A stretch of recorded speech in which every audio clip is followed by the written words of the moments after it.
What's going on YouTube? It's Teej back again with another video, and today I'm giving you the middle portion of our updated 3-round 2023 NFL mock draft. So today we're talking about the second round, and before we get started, definitely go back and check out yesterday's first round video, give you some more context for what I'm trying to build here throughout these three videos, but also, hey, we've now concluded, the first portions of the Senior Bowl. So I wanted to know, hey, if you've been following this, who do you think has helped their stock the most this week? I'll throw out some names. Tank Dell has been a guy who I've been seeing a ton of clips and a ton of buzz for. And then John Michael Schmitz feels like he solidified himself as the first center off the board, barring if somebody wants to draft, I guess, Peter Skoronski to play center or something like that. But yeah, JSM feels like the first center coming off the board. So if you've been following the Senior Bowl, let me know who you think has helped their stock the most down in Mobile. And of course, as we're going through this, be sure to share your thoughts about the mock itself down below. Who's your favorite team? Do you like the picks? Do you hate it? As long as you're not a dick, I will respond to just about every comment. But let's go ahead and jump into it. We start with the Pittsburgh Steelers at pick 32, and actually a little bit of a rare holdover. I almost always have Trenton Simpson going in the first round, but here, to start the second round, Pittsburgh gets a great value. Obviously, in a year where we only have 31 first-round picks, there's already naturally guys who feel like, man, that guy should have been a first-rounder that don't go in the first round. But with one less first-round pick, it becomes that much more likely, and it becomes that much more prevalent. And Trenton Simpson for Pittsburgh, this would be an awesome addition. Devin Bush, unfortunately, hasn't really worked out. Miles Jack, I didn't hate the signing when they brought him in last offseason, but getting up there in age, so long-term, needing to find someone who could be an upgrade at the position. And Trenton Simpson, linebacker body, but safety skill set, great athlete, can move all over the field. Yeah, I think this is exactly who Pittsburgh's looking to add. It also, they could, again, we'll see how free agency plays out, but maybe they're in on Tremaine Edmonds and they want to pair up the Edmond brothers. Maybe this doesn't become a need by the NFL draft, but let's just say none of that happens. They get Trent Simpson here in an awesome spot. It's the first pick to the second round.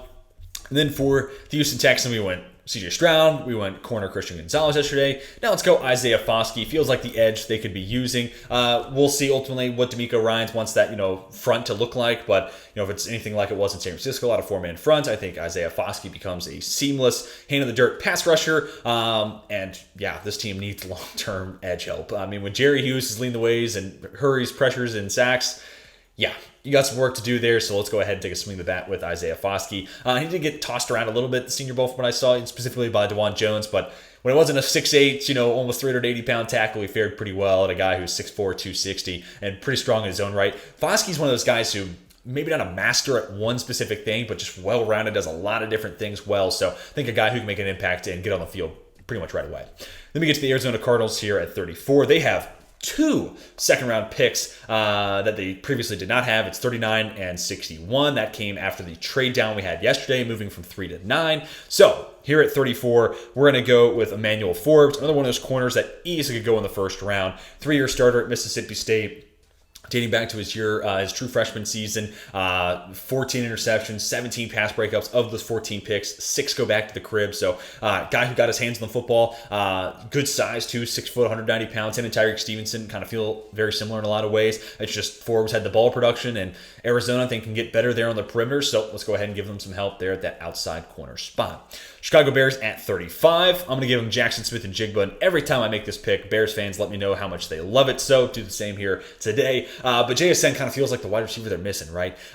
Good size, right around 6 foot, 6'1.5", 6'1", but not as gifted of a long speed, type of runner. Not an insane athlete. I think he'll run 4.5, 4.6, but in an offense that already features Chase Claypool, who ran high 4.3s if memory serves, if not that, low 4.4s, and Darnell Mooney, who is as quick as a bullet. You already got the speed component of the offense, and Velus Jones Jr., who's pretty quick after the catch in his own right. You already got the speed component. So let's go find another guy who can just get open, who can separate from defenders and help out Justin Fields. Jackson Smith-Njigba feels like that dude. You play him in the slot. This is also one of those situations where I have a hard time mocking JSN because it's like, I don't know if he can play on the outside. Yeah, I was hoping to get that answer this year at Ohio State, but he was hurt and only played in 2.5 games, really. So in Chicago, not really worried about it. I got Mooney. They got Claypool. They play on the outside. JSN plays in the slot. So I think it's a perfect place for him to land as well. Rams at pick 36. I'm going to go with B.J. Ojulari. Easily could be a first-round edge. This is a team in specific that once we get through free agency, I'll have a much better grasp on what I think they'll do. Obviously, they're not drafted in the first round, but if this is a team that irons out their offensive line holes during free agency, then it's like, okay, corner and edge. That's where I think they go. Or if they're able to, sign a cheap veteran like a Kyle Fuller or something like that, is something I pitched in my Fix the Franchise video. If you missed it, definitely go back and check it out. But if they signed a Kyle Fuller and then a Unique Ngakoue at edge, and it's like, okay, cool. They got some serviceable options there at those two positions. Let's go find some offensive line help. So we are going to address offensive line tomorrow, but here I decided to go edge. They kind of stand out to me as the biggest areas of need. Leonard Floyd makes a ton of money and unfortunately really isn't all that great, not really all that worth it. So let's find him some help on the other side and also extra pass rush help to make the life of Aaron Donald that much easier. Or if Donald continues to command that much attention, speed rush element of B.J. Ojulari, I think, can thrive off of that. And a guy who at LSU added that inside counter, I think a guy who's just getting better and better and learning the position more. So the best is still yet to come with B.J. Ojulari. Then we get to the Seahawks here at 37. And one of the names I talked about at the top of the video, John Michael Schmitz, again, feels like he solidified himself as the best center in this class. And, I look at Seattle long term, that's a huge need. JSN does come with some guard flexibility, in my opinion, but 5-year player at Minnesota, 4-year starter, has the size, may not be as fleet of foot as like a Tyler Linderbaum or a Luke Weipler we're going to talk about to start tomorrow's video, but not really needed in Seattle scheme. So I think he's a perfect scheme fit, an exact position of need. And I think right there at 37, it's pretty solid value. I think that's about where he's going after we've concluded, practice at Mobile. Then we get to the Raiders at 38. I'm going to go Garrett Williams here. Another one of those guys who, unfortunately, an injury in season kind of derailed and slowed down some of his potential rise up the board. He got hurt against Notre Dame, but there was a reason a lot of people were excited for, a potential jump from him this year. Didn't get to see it again, season cut short, but 6 foot, 190 pounds. How many of these corners are going to hear me say that about? But a guy who year over year got better and better at Syracuse, does have good ball skills, good athlete as well. So I think he'll check enough boxes. Maybe 37's a little, or 38's a little rich, but nonetheless, you're going to see corners flying off the board. So if it's not Garrett Williams, it's Deonte Banks, or it's Jalen Jones, or it's Eli Ricks, or it's DJ Turner, or it's Caillou Blue Kelly. A ton of these guys are going to go on day 2. I just still have hope Garrett Williams takes that leap forward. I still think there's a lot to tap into. So for the Raiders, corner needed team, makes a lot of sense. I did mention yesterday, we went Anthony Richardson in the first round. I think in next week's mock, I'm going to change that up. Best defensive player available at 7, and then we'll go Tanner McKee here at 38. So if you're a Raiders fan, let me know what you're thinking about with this quarterback position, especially now that Brady is retired. Anyways, back to the Arizona Cardinals at 39. Another one of those guys who solidified himself, I think, as a second rounder of the interior offensive line, Steve Avila. Great pass blocker at TCU, ideal size. He even took some snaps at center. So you have some flexibility here. He could be your Rodney Hudson replacement, or he could be just an upgrade over Justin Pugh, Will Hernandez, excuse me. However you spin it, this is an upgrade in a team that's been looking for interior offensive line help for a while now. So Steve Avila, would love to see this pick here at 39. Saints picking at 40. This run had Tanner McKee come off the board. Sorry, Saints fans. I had some New Orleans fans saying that they hate this pick, and I understand because you look at Stanford and you're like, oh, this is just going to be Davis Mills all over again. I think Tanner McKee's got a lot more to work with than Davis Mills. I think he's more fleet of foot. I think he's a much more accurate passer. And I think ultimately he was dealt a much worse card during his time at Stanford. No pun intended because of the Cardinals. But that supporting cast at Stanford was rough. I mean, just like Will Levis, like the O-line plus receivers who can't get open. I mean, what's a guy supposed to do? So I think at the NFL level, he could step into a position to be much better suited. Specifically in New Orleans where it's like, hey, I mean, Michael Thomas should restructure that deal if he stays healthy. Chris Olave, Rashid Shaheed, every time he touches the ball, it feels like it goes for 40-plus yards. So get that guy the football some more, right? Alvin Kamara, pretty good offensive line. That could be a situation I think Tanner McKee could thrive in. So I'd love to see that as a landing spot for him here at 40. Then we get to the Tennessee Titans. As promised yesterday, we were going to go offensive line here. And Anton Harrison, to me, is a first-round guy. I even kind of hit on this a little bit yesterday. I have it ranked as Paris Johnson Jr. as OT1, followed by Peter Skoronski, and then Anton Harrison and Broderick Jones then at OT4, and then Darnell Wright becomes my OT5. Obviously, there will be a video up on the channel a little bit later on about that, but I think he should be a first rounder. I can just trust his ability to handle pass protection a lot more than Broderick Jones. Granted, does he need to add some strength into his profile? Does Broderick Jones maybe feel a little bit more like a Tennessee Titan? Yeah, maybe. I could say just because the dude's a mover of people and he is such a strong person. I can see Broderick Jones being, a Tennessee type, but at the same time, like an upgraded pass protection over Dennis Daly is a must. And I think Anton Harrison is more NFL ready, more, like if I needed to trust one of these two guys to take the field tomorrow and pass protect for, 60 snaps, give me Anton Harrison over Broderick Jones any day of the week if it's tomorrow. So would love to see this addition. And I think Taylor Lewan's a logical cut candidate, save some money, a team that's looking to spend money elsewhere, free up some cap space. I think Lewan could be gone. Need an upgrade over Daly. Anton Harrison would be great value at 41. Then we get to the Browns at 42. Really thought about wide receiver here at 42, but looking ahead at 98 tomorrow, we will address that. But here, let's go get Siaki Ika. I am a big Siaki Ika believer. I still have him ahead of Kalijah Kancey, even though Kancey went yesterday. And Ika's just now coming off the board. For a 358-pound, 358-pound man, it is a little interesting that his best plays seem to be as a finesse pass rusher, kind of the last thing you would think of someone that big. But nonetheless, I think he'll be able to anchor the line of scrimmage a lot better at the NFL level. What D tackles have been coming through Baylor and develop and become these NFL studs. I just think part of it's how they're coached there and what they want to do. And I think at the NFL level, proper coaching, a little bit of change in philosophy, he'll be able to hold that line just based off his mass alone. And he does have strength in his profile. He just never really used it. Again, I think it's a little different at Baylor versus what he'll see at the NFL level and what he'll be asked to do. But if he does hold the line, plus what he can do with that spin and that swim move he already has, he was a really interesting player. And for Cleveland, any pass rush help that you can get from somebody not named Myles Garrett is an absolute win. So love to go wide receiver here, but we're going to do that tomorrow. Here, let's go interior defensive line where they absolutely can get better. Jets at pick 43. Take one of my guys. I'll do a my guys video, and Jamie Robinson has always been one of them. A little bit of an older prospect.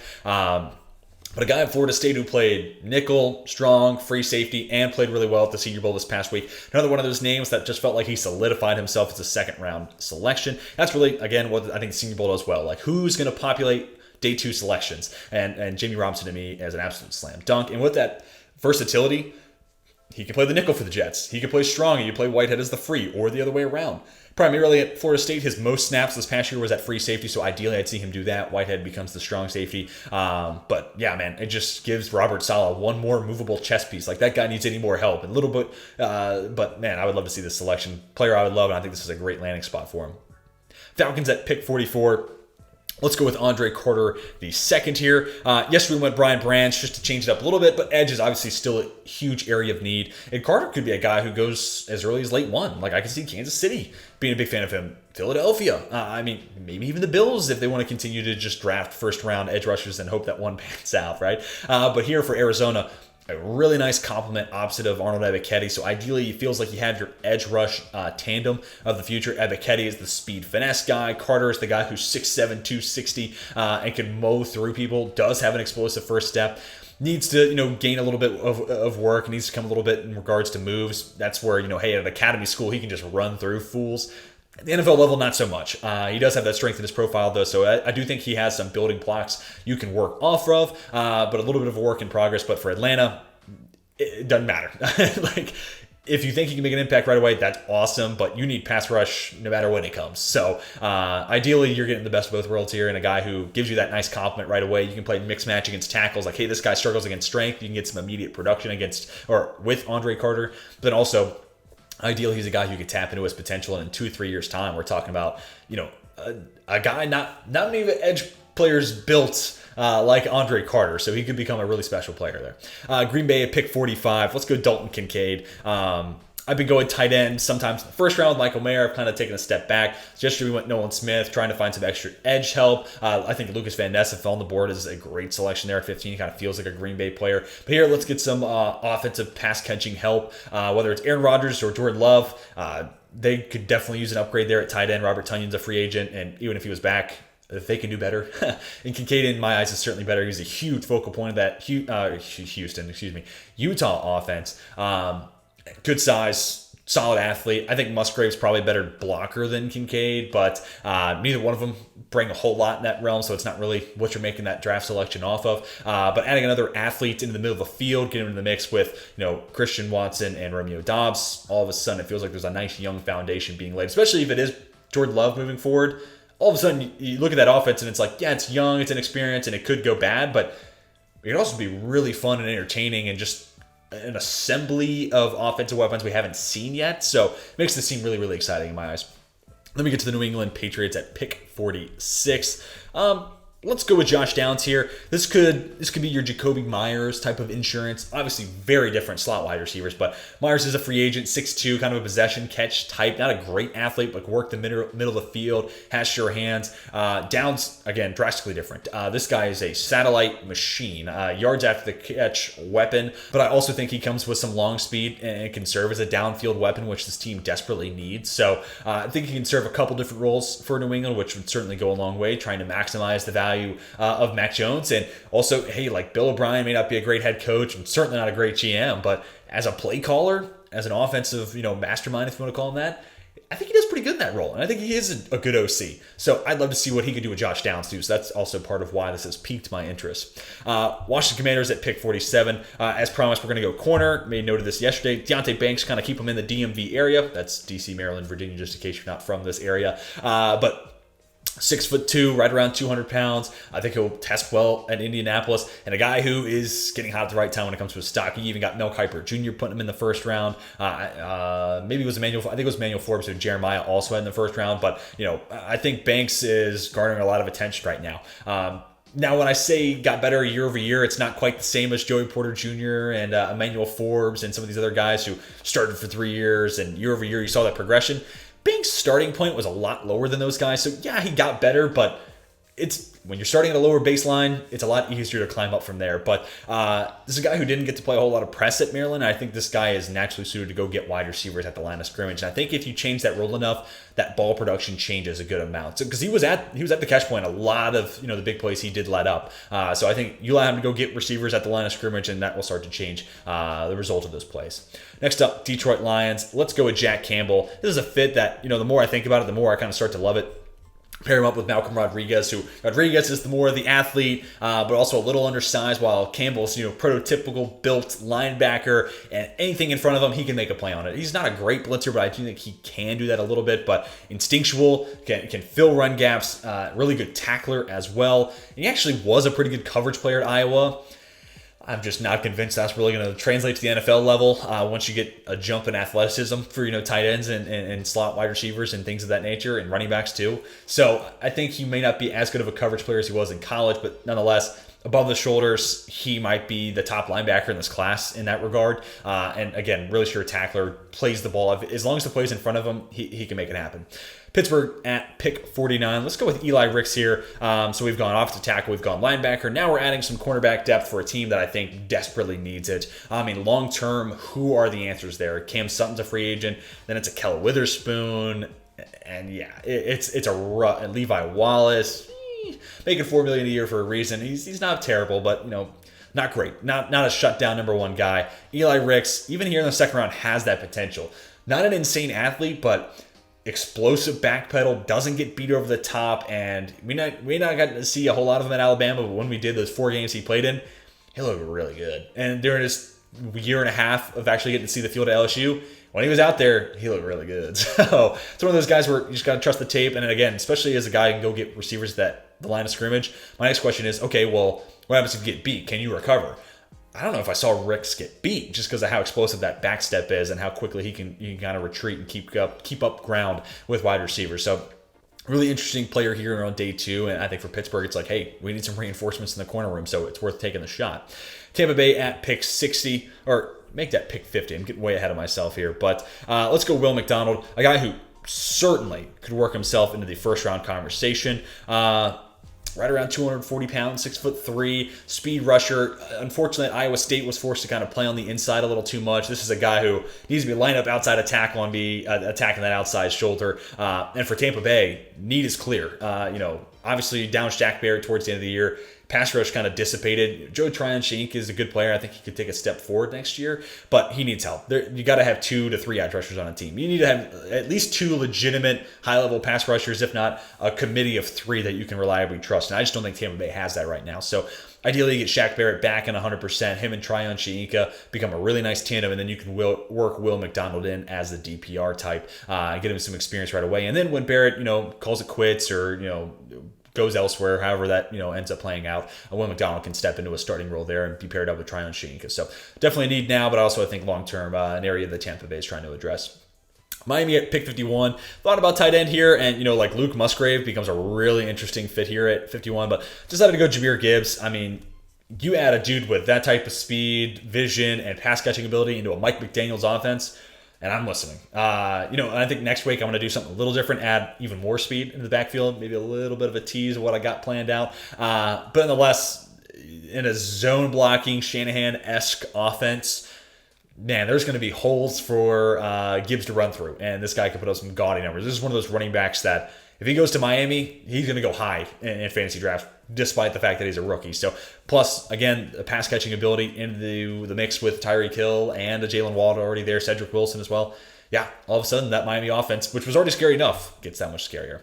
Seattle at pick 52. We're going to take Kayshon Boutte. I did the same thing last week. This just, 52 might be a little rich. Depends on how you stand on Boutte, but I think the natural ability is there. So, yeah, disappointing season at LSU, but just bank on what you know could potentially be there with Boutte. This guy, I think, could immediately play the slot and feature into an offense that already has DK Metcalf and Tyler Lockett. But also long-term, I think he could be a Tyler Lockett replacement, which, pretty hefty cap hit already, and I think over the years it's only going to get bigger, right? So I think he has a weight on the field right now, but also has a long-term role kind of carved out for himself, and kind of even feels like a similar-ish receiver to Tyler Lockett, a guy who can work down the field, has an abundance of speed. You can see the hand shirt up. Obviously, Tyler Lockett is one of those guys that you don't really think about it, but he makes the most gnarly contested catch in tight window type plays. It's bananas. But Boutte may not be there just yet. But with some time, there's nothing saying that he can't get there. But man, Geno Smith with DK Metcalf, Tyler Lockett, and Kayshon Boutte. I mean, at this point, just run 4 verts and just let these guys go crazy. Then we get the Chicago Bears at pick 53. I'm going to go Keon White. I remember I had this pick, it was probably a couple months ago now.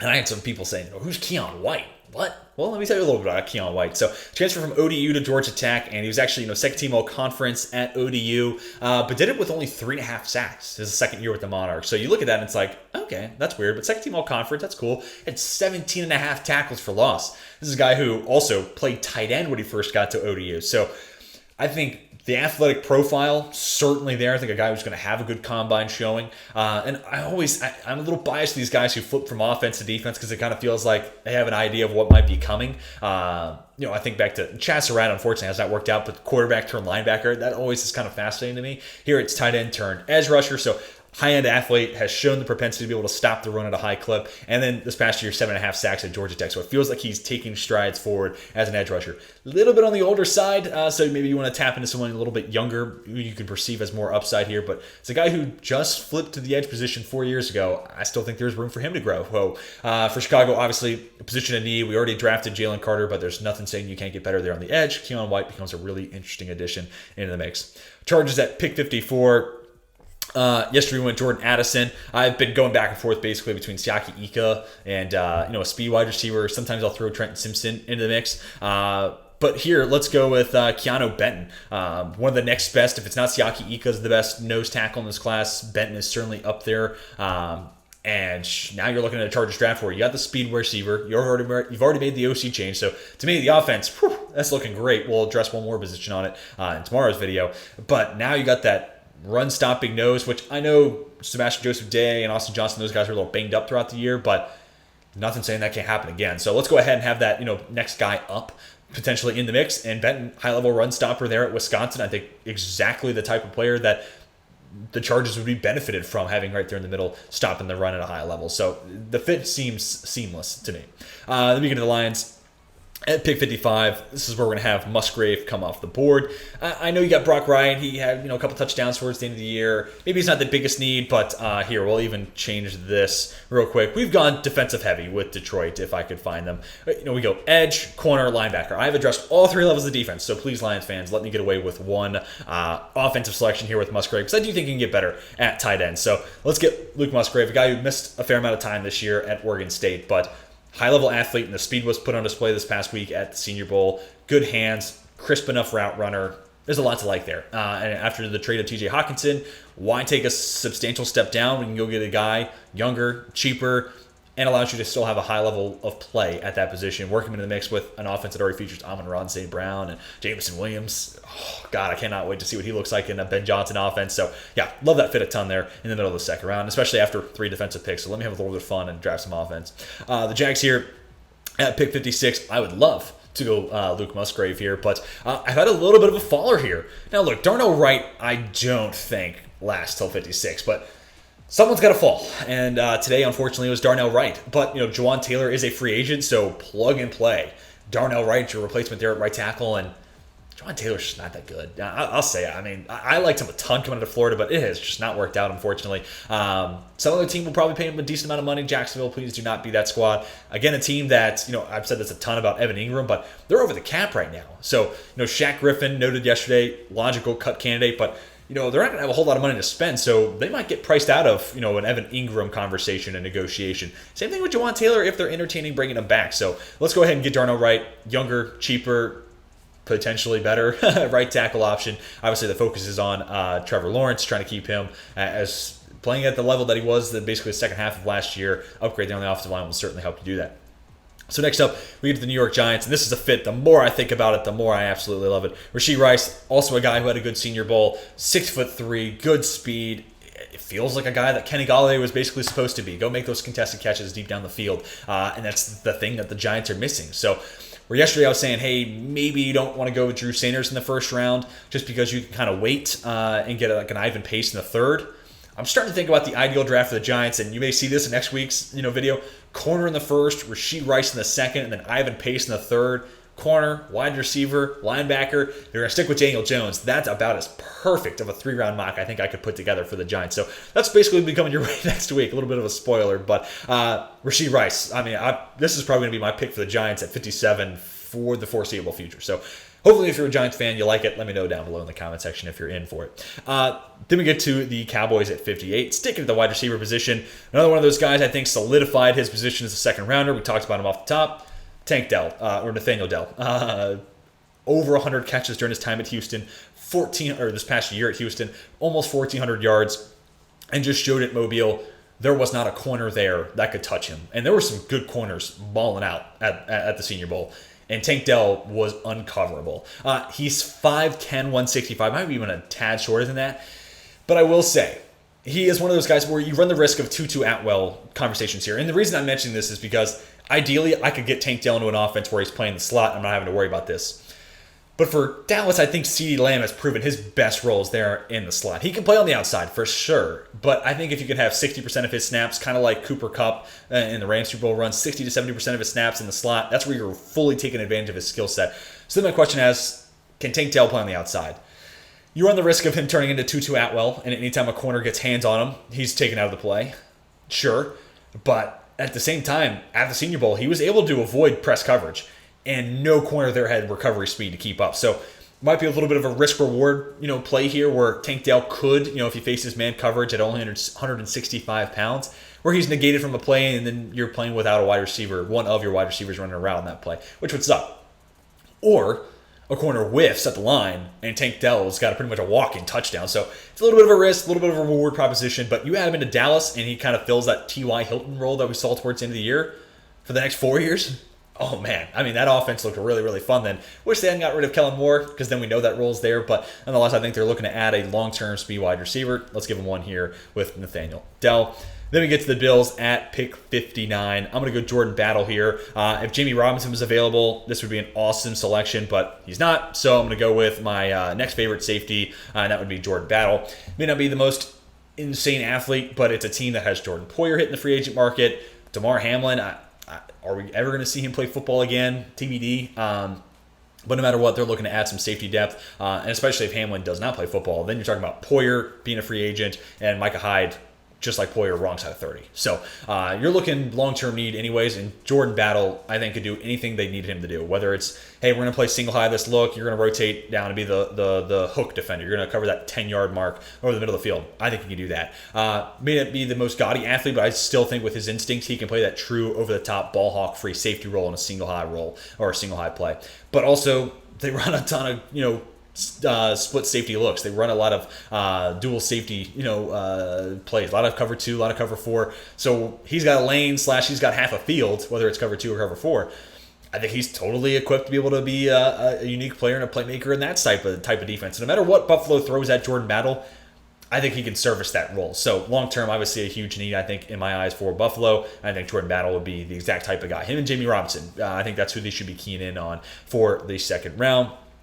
Bengals at pick 60. Let's go DJ Turner here, corner who played really well this past year at Michigan. Again, ideal size, right around 6 foot, 190, 195 pounds. And, for Cincinnati, anything that gets Eli Apple out of the lineup is a win. So need I say more? I mean, the guy was getting cooked by MVS. MVS hasn't made a noise all year until he faced Eli Apple. So, I mean, yeah, obviously a glaring need, especially once I think Cam Taylor-Britt becomes the strong safety to replace Von Bell. Dax Hill, I think, is going to end up being the Jesse Bates replacement. So, corner, already a need with those guys on the roster, but once they move to safety, it becomes that much more of a need in my eyes.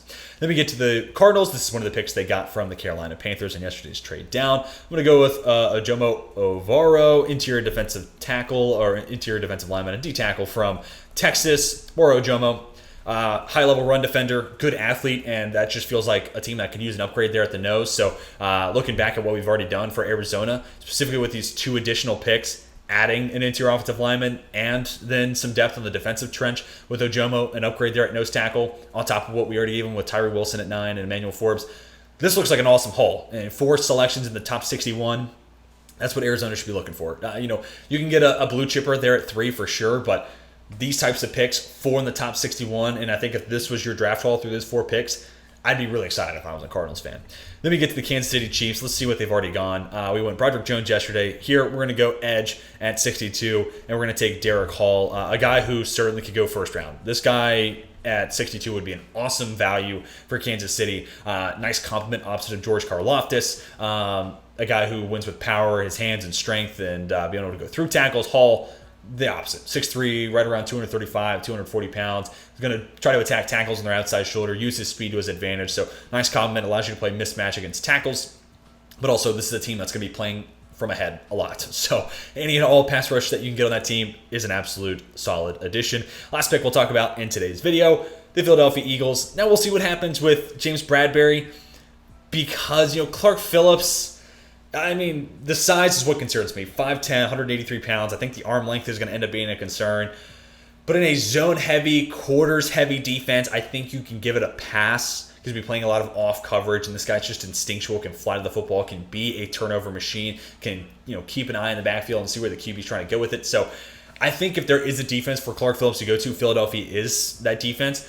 Now, in a perfect world, you have James Bradberry back, and you can ease Clark Phillips into the NFL to see how it goes. He can kind of split snaps with maybe Avonte Maddox in the nickel, or find some snaps and be the kind of the breather guy for James Bradberry, Darius Slate.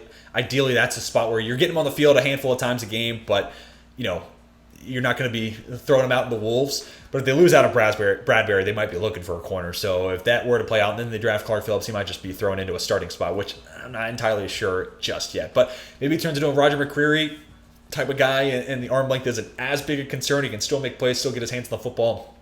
Or maybe it ends up being a huge issue. Or, hey, maybe we get to the combine, the arm length is no problem whatsoever, and he's going way before this. So we'll have to wait and see. But that's going to do it for the second round edition of this updated 2023 NFL mock draft. I'll scroll across the top just so you all can see the picks one more time. But as I said at the top of the video, let me know who your favorite team is and what you think about each selection up till this point. Love to hear your thoughts about what you liked, what you didn't like, maybe what you're indifferent on. Love to be able to talk some football with you down below in the comment section. As long as you're not an asshole, I will respond to just about every comment. Also, want to ask who you think the biggest Senior Bowl winners were. Who helped their stock? Who made the most money down in Mobile, Alabama this past week? Love to hear your insight if you've been following it throughout the course of this week. But that's going to do it for round 2. Be sure to come back tomorrow for the conclusion of this 3-round NFL mock draft. But until then, my name is Tej, and I'm signing off.